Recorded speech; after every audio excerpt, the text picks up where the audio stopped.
Hello everyone. तो कैसे हैं आप लोग? उम्मीद करता हूं आप लोग बिल्कुल ठीक होंगे।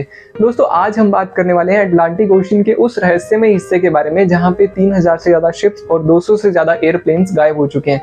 दोस्तों वो जगह है बरमूडा ट्रायंगल। तो आज हम बात करने वाले हैं बरमूडा ट्रायंगल के बारे में कि आखिर क्या वजह है इन शिप्स और इस प्लेन के गायब होने की, और आखिर क्यों बरमूडा ट्रायंगल को इतना खतरनाक माना जाता है। दोस्तों अगर आपको ये टॉपिक पसंद आ रहा है तो give it a thumbs up and let's watch the video. दोस्तों बात है 5 दिसंबर सन 1945 की।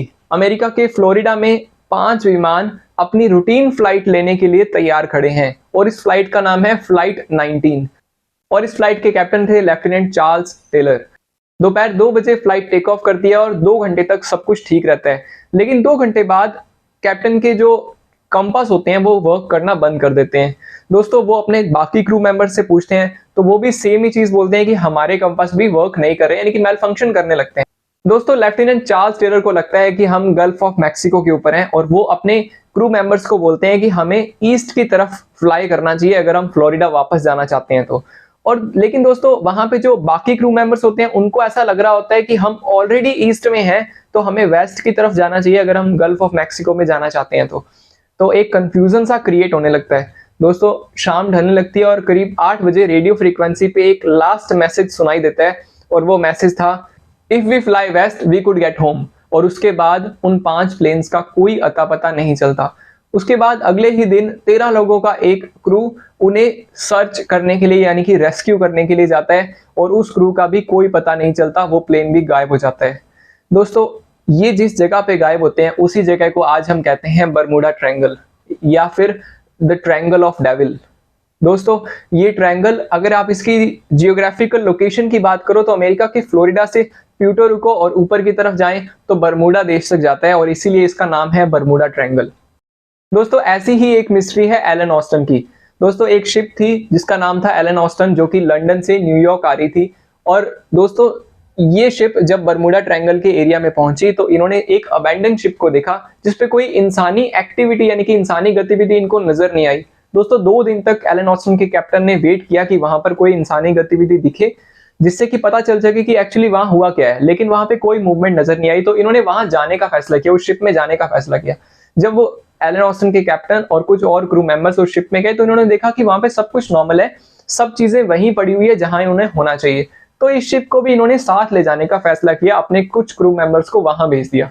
दोस्तों रात को ही एक तूफान आया और दोनों जहाजों का संपर्क आपस में टूट गया और जब तूफान थोड़ा शांत हुआ तब इन्होंने देखा कि जहाज वहां का वही है, यानी कि जहाज में कोई दिक्कत नहीं है, लेकिन कोई भी क्रू मेंबर वहां पे नहीं है, सारे क्रू मेंबर्स गायब थे। दोस्तों कुछ और क्रू मेंबर्स को उस शिप पर भेजा गया और उस शिप को साथ ले जाने की फिर से एक कोशिश की गई। अगले ही रात को फिर से एक तूफान आया और वो शिप का संपर्क भी फिर से टूट गया। सेम स्टोरी फिर से दोहराई गई, यानी कि अगले दिन जब देखा तो शिप वैसी की वैसी ही थी लेकिन जो क्रू मेंबर्स थे वो गायब थे। दोस्तों फिर एलन ऑस्टन के कैप्टन ने सोचा कि इसे साथ ले जाना ठीक नहीं है तो इन्होंने इसे वहीं छोड़ दिया और खुद आगे चले गए। दोस्तों जब ये स्टोरी एलन ऑस्टन के मालिक को पता चली तब इन्होंने उस एलन ऑस्टन जहाज को भी बेच दिया। दोस्तों सन 1492 में जब कोलंबस वहां से निकले थे यानी कि बरमूडा ट्रायंगल से निकले थे तब उन्होंने भी अपनी बुक में लिखा है कि उस जगह से निकलते समय उनका कंपास भी काम करना बंद कर गया था और उन्हें आसमान में एक अजीब सी रोशनी दिखाई दी थी और जो कि धीरे धीरे डिसअपीयर हो गई। दोस्तों वो जगह भी बरमूडा ट्रायंगल ही थी। बरमूडा ट्रायंगल नाम जो है वो एक मैगजीन से फेमस हुआ है। दोस्तों एक मैगजीन थी अर्गोसी नाम से जिसमें एक आर्टिकल लिखा गया था 1964 में और उसी के अंदर इस जगह का जिक्र किया गया था बरमूडा ट्रायंगल के नाम से और वहीं से ये नाम पूरी दुनिया में फेमस हो गया। दोस्तों आज तक सिर्फ एक व्यक्ति है ब्रूस गैबनॉन नाम से जो कि बरमूडा ट्रायंगल से जिंदा वापस आया है। जब इन्होंने बताया कि बरमूडा ट्रायंगल से जब ये निकल रहे थे तो मौसम अचानक बहुत ज्यादा खराब हो गया और ऐसे लग रहा था कि जैसे बादलों का एक कोहरा छा गया हो, एक धुंध छा गया हो, कुछ नजर नहीं आ रहा था और इनके जहाज की स्पीड अचानक बहुत ज्यादा बढ़ गई। लेकिन इन्होंने अपने जहाज को आगे ले जाना जारी रखा। हालांकि इनके जहाज के जो कंपास था, जो इलेक्ट्रॉनिक्स थे वो कोई काम नहीं कर रहे थे, लेकिन इन्होंने अपने जो प्लेन था उसको आगे ले जाना जारी रखा और जब ये 3 मिनट के बाद में उस बवंडर से यानी कि उन बादलों से बाहर निकले और जब इन्होंने जहाज को लैंड करवा के मेजर किया तो इन्होंने देखा कि उस 3 मिनट में इन्होंने 150 किलोमीटर से भी ज्यादा की डिस्टेंस को पार कर लिया था यानी कि उस समय पे इनकी स्पीड थी लगभग 3000 किलोमीटर पर घंटा, यानी कि 3000 किलोमीटर पर आवर। दोस्तों ये स्पीड आज के जो फाइटर जेट होते हैं उनकी भी नहीं है, उनकी स्पीड भी इससे थोड़ी कम है। दोस्तों नॉर्मल जो पैसेंजर प्लेन होता है उसकी इतनी स्पीड होना पॉसिबल ही नहीं है, लेकिन ऐसा हुआ जब ये बर्मुडा ट्रायंगल से गुजरे। दोस्तों अब बात करते हैं इनके रीजंस की, यानी कि शिप्स और प्लेन्स आखिर वहां फंस क्यों जाते हैं और गायब क्यों जाते हैं। दोस्तों पहले लोग ऐसा मानते थे कि वहां पे कोई दैवीय शक्ति है या फिर कोई मतलब सुपर पावर है जो ऐसा कर रही है, लेकिन साइंस ने ये प्रूव कर दिया कि ऐसा कुछ भी नहीं है। वहां पे नेचुरल कुछ चीजें हैं जो कि होती है। दोस्तों पहले बात करते हैं शिप्स क्यों डूब जाती है, वहां पे शिप्स क्यों गायब हो जाती है। दोस्तों एक्चुअली बर्मुडा ट्रायंगल का जो एरिया है वहां पे नीचे ज्वालामुखी है, जो जब वो ज्वालामुखी फटते हैं तो वहां से मीथेन गैस निकलती है, और जो मीथेन होती है वो पानी की डेंसिटी को कम कर देती है। मैं आपको एक एग्जांपल से समझाता हूँ। दोस्तों जैसे ही हम पानी में मिट्टी का तेल डालते हैं जो कि रुका हुआ पानी होता है, तो मच्छर के जो लार्वा होते हैं वो डूब जाते हैं और खत्म हो जाते हैं। दोस्तों वो मिट्टी के तेल से नहीं मरते हैं, वो डूबने से मरते हैं क्योंकि पानी की डेंसिटी कम हो जाती है। बिल्कुल वैसी ही चीज जब ज्वालामुखी बर्मुडा ट्रायंगल के नीचे किसी जगह पे फटता है तो पानी में मीथेन की मात्रा बहुत ज्यादा बढ़ जाती है, और जैसे ही मीथेन पानी में ज्यादा होता है पानी की डेंसिटी बढ़ जाती है और जहाज डूबने लगते हैं।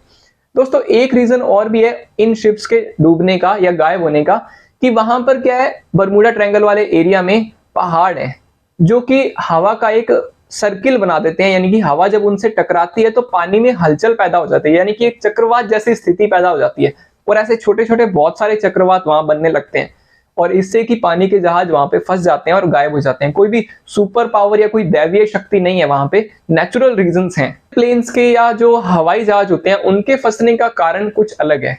दोस्तों वहां पे हेक्सागोनल क्लाउड्स पाए जाते हैं। दोस्तों हेक्सागोनल का मतलब होता है 6 फलक वाले क्लाउड्स। दोस्तों इन क्लाउड की खास बात ये होती है कि इनके जो अंदर जो हवा की स्पीड होती है वो एकदम बहुत ज्यादा तेज होती है, बवंडर जैसी हवा चलती है इसके अंदर। अब दोस्तों इसमें दो स्थितियां बनती है, अगर आप जिस दिशा में हवा चल रही है आप भी उसी दिशा में जा रहे हैं तो आपकी स्पीड अचानक बहुत ज्यादा बढ़ जाएगी, जैसा कि गैबनॉन के साथ हुआ कि उनकी स्पीड इतनी बढ़ गई जो आज के फाइटर जेट से भी ज्यादा हो गई। दोस्तों अगर इसके विपरीत अगर आप हवा की अपोजिट डायरेक्शन में है तो आपके प्लेन को या तो वो तोड़ देगी या फिर आपका प्लेन कहीं ना कहीं क्रैश हो जाएगा और आप गायब हो जाएंगे वहां से, और किसी को कुछ पता नहीं चलेगा कि क्या हुआ। दोस्तों एयरप्लेन्स के जो जाने का कारण है, जो गायब होने का कारण है, वो है हेक्सागोनल क्लाउड।